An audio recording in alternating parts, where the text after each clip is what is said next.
Hi hello welcome to our channel. నేను మీ సిరి. ఈరోజు మనం చెప్పుకోబోయే కథ ఇష్టమైన సకడ పార్ట్ 230. కథలోకి వెళ్ళే ముందు వీడియోని లైక్ చేసి హైప్ చేయడం మిస్ చేయకండి ఫ్రెండ్స్. ఇక వచ్చేయండి. ధరణి, నువ్వు అమృత జీవితం నాశనం చేశావు. నీ వల్లే అలా అయింది. ఆమె బ్రతికున్నంత కాలం శవంలా బ్రతుకుతుంది. నీ వల్ల పెద్ద తప్పు జరిగింది. నువ్వు దూకే ధరణి, నువ్వు దూకే. తప్పు చేసిన వాళ్ళు బ్రతకూడదు. నువ్వు ప్రాణాలు తీసుకుంటే నీ తప్పు నుంచి నువ్వు తప్పించుకుంటావు.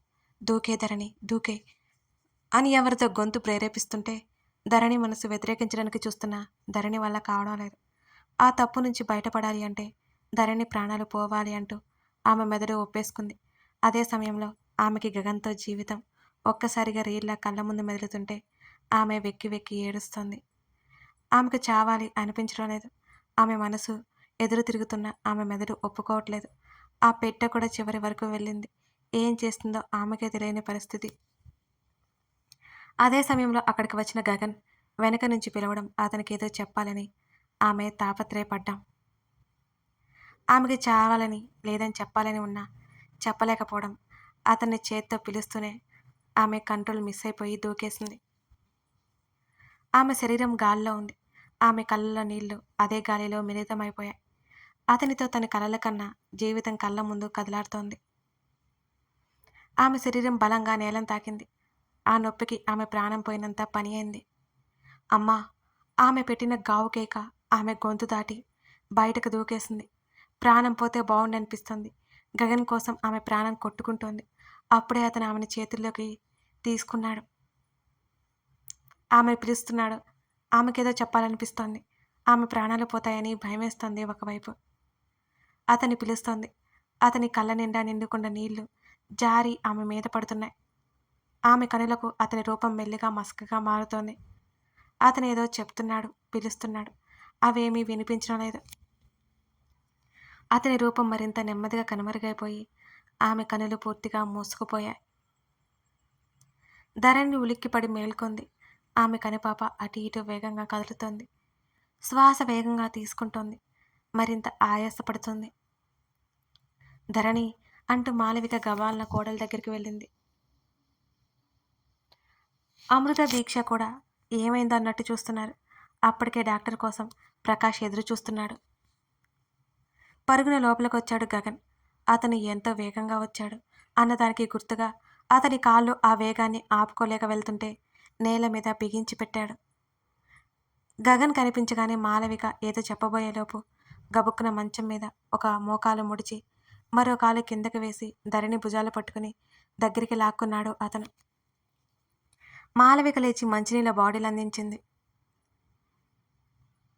ఆమె భుజాలు పట్టుకుని అతను దగ్గరికి తీసుకున్నాడు.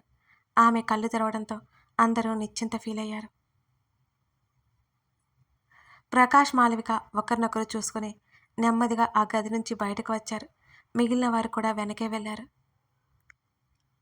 ఆ గది తలుపులు మూసి ఏం జరిగిందో మాలవిక చెప్తోంది. రుక్కు.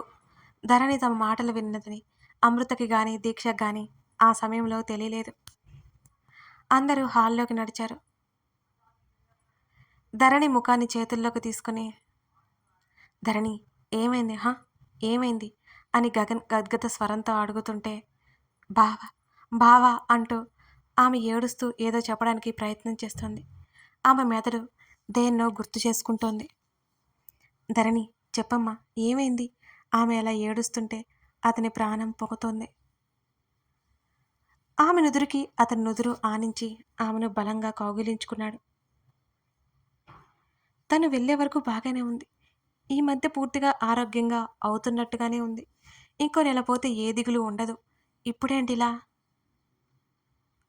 గత కొన్ని నెలలుగా ఆమెను గాజు బొమ్మలాగా జాగ్రత్త చేస్తున్నాడు తను. ఎక్కడ చేజారిపోతుందో అని భయపడుతూ ఆమెను భద్రంగా కాపాడుకుంటూ వస్తున్నాడు. మళ్ళీ ఇలాంటి పరిస్థితుల్లో చూడాలని అనుకోవడం లేదు తను. మళ్ళీ ఆమెకి మొదటికొస్తున్నట్టు అనిపిస్తుంటే అతని గుండె ఆగి ఆగి కొట్టుకుంటోంది. బావా తప్పు జరిగింది. నా వల్ల చాలా పెద్ద తప్పు జరిగిపోయింది. ఆమె అతని ముఖాన్ని తడుముతూ ఏడుస్తోంది. కొంచెం నీళ్లు తాగు. ఆమె నీళ్లు తాగించబోతుంటే ఆమె పక్కకు నెట్టేస్తోంది వాటర్ బాటిల్ని. ఆమె ఏది పట్టించుకోవట్లేదు. నా వల్ల అమృత జీవితం నాశనం అయిపోయింది. నా కోసం ఉదయ్ అమృతని రేప్ చేశాడు. అమృతని టార్చర్ చేశాడు. చంపాలని చూశాడు. ఇంత పెద్ద తప్పు నా వల్లే జరిగిపోయింది. ఒక అమ్మాయికి జరగకూడనిది జరిగింది. నేనే కారణం. దీనంతటికీ నేనే కారణం. నేనే కారణం అని ఆమె పదే పదే చెప్తూ అతన్ని విడిపించుకుని బెడ్ దిగి ఎక్కడికి వెళ్ళడానికి చూస్తుంటే ఆమెను బలవంతంగా తన కౌగిలిలోకి మళ్ళీ లాక్కున్నాడు. ధరణి, అలా ఏం కాదు. నీ వల్ల అసలు కాదు. ఆమె ముఖాన్ని చేతుల్లోకి తీసుకొని అతను నచ్చచెప్పబోయాడు. లేదు లేదు, నాకు తెలుసు. నాకు తెలుసు. నేను విన్నాను. అబద్ధం చెప్పకు అని గట్టి గట్టిగా ఆమె ఏడుస్తోంది. నీ వల్ల కాదు, అర్థమవుతుందా? నీ వల్ల కానే కాదు. వాడు మత్తులో ఉన్నాడు. అదే సమయంలో అమృత వెళ్ళడం అదంతా జరిగింది నీ వల్ల కాదు. అతను ఆమె పరిస్థితికి అత్యంత ఆవేదనగా చెప్తుంటే ధరణి ఒప్పుకోవడం లేదు. తల చిట్లిపోయేలా ఏడుస్తోంది గట్టి గట్టిగా. ఇప్పుడిప్పుడే సెట్ అవుతున్న ఆమె మెదడుకి మళ్ళీ ఏ దెబ్బ తగులుతుందో అనే భయం అతన్ని కంపిస్తోంది. ధరణి, కామ్ డౌన్, కామ్ డౌన్. ఆమె వెన్ను నిమురుతూ ఆమె చెవి దగ్గర నెమ్మదిగా చెబుతూ ఆమెను అలాగే దగ్గరగా పట్టుకుని ఉన్నాడతను. ఆమెకి ఏడ్చే ఓపిక లేనట్టు అతని ఎద మీద వాలిపోయింది. ఆమె కన్నీళ్లు కారుస్తూనే ఉంది. అదే సమయంలో తలుపు కొట్టిన చప్పుడు. వెంకట్ గదిలోకొచ్చాడు. అతనితో పాటు వినీత కూడా పక్కనే ఉంది. ధరణి హృదయ విదారకంగా ఏడుస్తూనే ఉంది. వెంకట్ ఆమె చేతి రెక్కకి ఇంజెక్షన్ చేశాడు. ఆమె ఆ నొప్పి పట్టించుకోలేదు. నెమ్మదిగా గగన్ ఛాతీ మీద నిద్రలోకి జారుకుంది. ఆమె పూర్తిగా నిద్రలోకి జారుకునే వరకు అలాగే ఉంచుకొని కాసేపు తర్వాత ఆమె భుజాలు పట్టుకొని నెమ్మదిగా వెనక్కి పడుకోబెట్టాడు. కర్చీఫ్ తడిపి ఆమె ముఖం అంతా నీట్గా తుడిచాడు.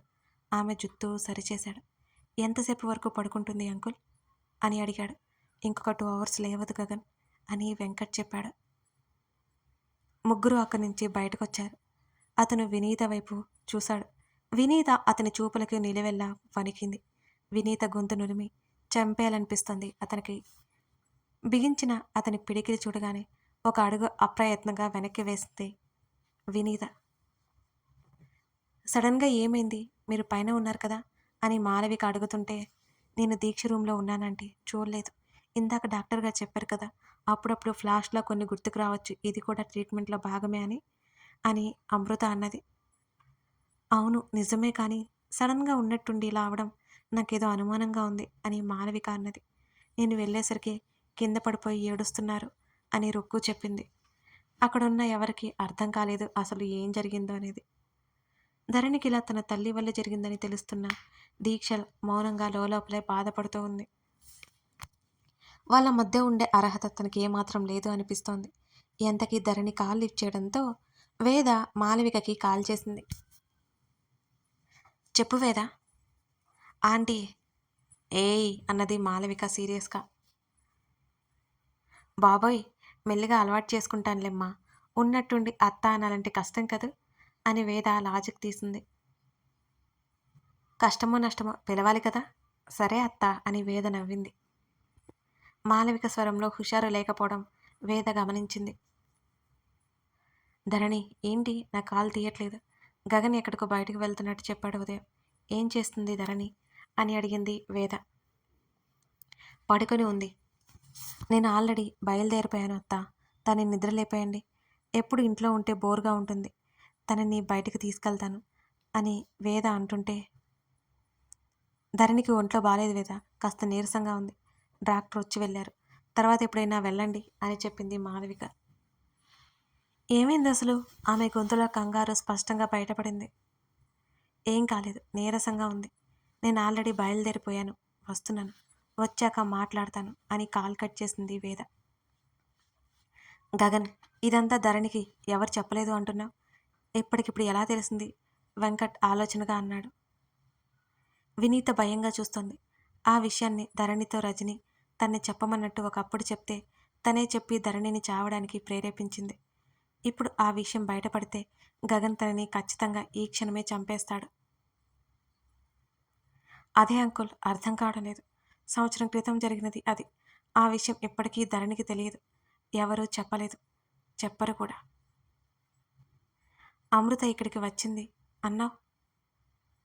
తను ఎట్టి పరిస్థితుల్లో తన ప్రాణం పోయినా ధరణికి చెప్పదు. అమృత గురించి నాకు బాగా తెలుసు అని గగన్ అన్నాడు. ఒకవేళ ఇది వరకు ధరణికి తెలిసి ఇప్పుడు గుర్తుకు వచ్చుండాలి కదా. బాగా ఆలోచించిన తర్వాత చెప్పాడు వెంకట్. ఒకప్పుడు కూడా ధరణికి ఈ విషయాలేమీ తెలియదు. అంకుల్ లేదు గగన్. ఒకటి ధరణికి ఇవాళ ఈ విషయం తెలిసి ఉండాలి. లేదా ఒకప్పుడు జరిగి అది ఇప్పుడు గుర్తుకొచ్చి ఉండాలి. ఈ రెండిటిలో ఏదో జరిగింది. ఈ 2 కారణాలు కాకుండా సమస్య లేదు అని వెంకట్ చెప్పాడు. ధరణి ముందు ఎవరు ఆ టాపిక్ మాట్లాడరు. ఎప్పుడో జరిగిపోయిన సంఘటన అది. దాదాపు అందరూ మర్చిపోయారు. ఇప్పుడు ప్రత్యేకించి మాట్లాడడం కష్టం. మీరన్న దాని ప్రకారం ధరణికి ఎప్పుడో తెలిసి ఉండాలి అని నుదురుద్దుకుంటూ ఆలోచిస్తున్నాడు అతను. అవును గగన్. ఖచ్చితంగా అదే అయ్యి ఉండాలి. తనకి ట్రీట్మెంట్ జరుగుతోంది కదా! ఆ ప్రాసెస్‌లో ఆమెకు జరిగిన విషయాలు గుర్తు రావడం. లేకపోతే ఇందులో ఇంకో ముఖ్యమైన విషయం కూడా ఉంది గగన్. హఠాత్తుగా అవి గుర్తుకు రావు. ఆ సంఘటన గుర్తించి తను విని ఉండాలి. లేదా చూసి ఉండాలి. అంటున్న వెంకట్ వైపు చూశాడు అతను. చూడ్డానికి ఛాన్సే లేదు. అలాంటి విషయాలేమైనా మొబైల్‌లో కానీ, నేరుగా కానీ విని ఉంటుంది. గగన్ కూడా ఆలోచనగా అన్నాడు. అవును. ధరణి మేలుకుంటే కానీ విషయం తెలీదు. ఇప్పుడేం చేయాలి అంకుల్?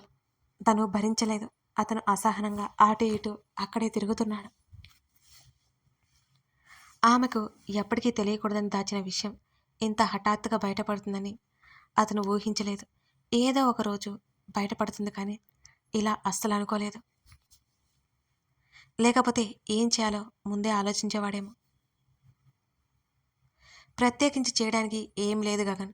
ఆమెకు తెలిసిన నిజం అబద్ధమని నిరూపించడం ఒక దారి అయితే, ఆ నిజాన్ని ఆమె యాక్సెప్ట్ చేసి ఆ బాధ నుంచి బయటపడ్డం మరొక దారి అని దీర్ఘంగా నిట్టూర్చాడు వెంకట్. తన విషయం బయటపడకూడదని కోరుకుంటూ వినీత బిక్కుబిక్కుమంటోంది. తను వెళ్ళిపోయాక తెలిస్తే బాగుండు. గగన్ వినీత వైపు చూస్తూ ఉంటే తనతో యూజ్ ఉంటుందని నేనే తీసుకొచ్చాను అని వెంకట్ అన్నాడు. గగన్ సరే అన్నట్టు తల ఊపాడు. జాగ్రత్త గగన్. తన్ని సరిగ్గా హ్యాండిల్ చేయి. ఇలా మత్తులో నిద్రపుచ్చడం కరెక్ట్ కాదు. చెప్పాను కదా, అది అబద్ధమని ప్రూవ్ అన్నా చేయాలి. లేకపోతే తనకి నచ్చజెప్పాలి. ఈ 2 మార్గాలు అంటూ వినీత వైపు చూశాడు. ఎప్పుడెప్పుడా అని ఉన్న వినీత గబగబా బయటికి నడిచింది. సెక్యూరిటీతో పాటు వినీతని పంపేసి వెంకట్ వెళ్ళిపోయాడు. గగన్ కాసేపు అక్కడే తిరిగి గదిలోకొచ్చాడు. ఆ గది అంతా నిశ్శబ్దంగా ఉంది. ఆ శబ్దం అచ్చు అతడి మెదడులా ఉంది. కాకపోతే ఆలోచనలతో నిండిపోయి ఉంది. తన కళ్ళకు అన్ని చిక్కుముడులు కనిపిస్తున్నాయి. వాటిని విప్పడం ఎలా? అవి మామూలు ముడులు కాదు. ధరణి ఆలోచనలు. ఏ సమస్యనైనా చిటికలో సాల్వ్ చేసే అతనికి చాలా పెద్ద సమస్య ముందుంది. ధరణిది చాలా సున్నితమైన స్వభావం. ఆమె మనసు ఊరికే గాయపడుతుంది. ఇప్పుడు ఎలా ఆమె తప్పు లేదని నిరూపించాలి. ధరణి పక్కనే కూర్చొని ఆమె చేతిని తన చేతిలోకి తీసుకున్నాడు అతను. ఆమె చేతిని ముద్దు పెట్టుకుని చెంపకానించి కళ్ళు మూసుకున్నాడు గగన్. తనని ఆ టాపిక్ నుంచి డైవర్ట్ చేయడానికి ఏదో ఒకటి చెయ్యి అన్నట్టు చెప్పి వెళ్ళిపోయాడు వెంకట్. ఏం చేసినా ధరణి ఆ విషయం మర్చిపోదు. అలాగే తేలికగా తీసుకోదు. తనే ఒకప్పుడు ఆ విషయాన్ని వదిలేయలేకపోయాడు. ఇక ధరణి ఎలా సులువుగా తీసుకుంటుంది? 2 చేతుల మధ్య ముఖం దాచుకుని తలని కిందకి దించుకుని ఆలోచిస్తూ కూర్చున్నాడు అతను. అదే సమయంలో వేద అక్కడికి వచ్చింది. కథ కొనసాగుతోంది. కథ నచ్చితే లైక్ చేసి కామెంట్ చేయడం మర్చిపోకండి ఫ్రెండ్స్. అలాగే మరో విషయం అండి, మన ఛానల్లో మిస్సెస్ అగస్త్య అనే స్టోరీ స్టార్ట్ అయింది. ఓ లుక్ వేయండి. Boss and employee cute romantic love story. నేను రాసిన కథల్లో హయ్యెస్ట్ రీడ్ కౌంట్ ఉన్న స్టోరీ అదే. ఓ లుక్ వేయండి. మీకు తప్పకుండా నచ్చుతుంది. ఒకసారి స్టార్ట్ చేశారంటే వదలరు. చేస్తారు కదా. Thank you.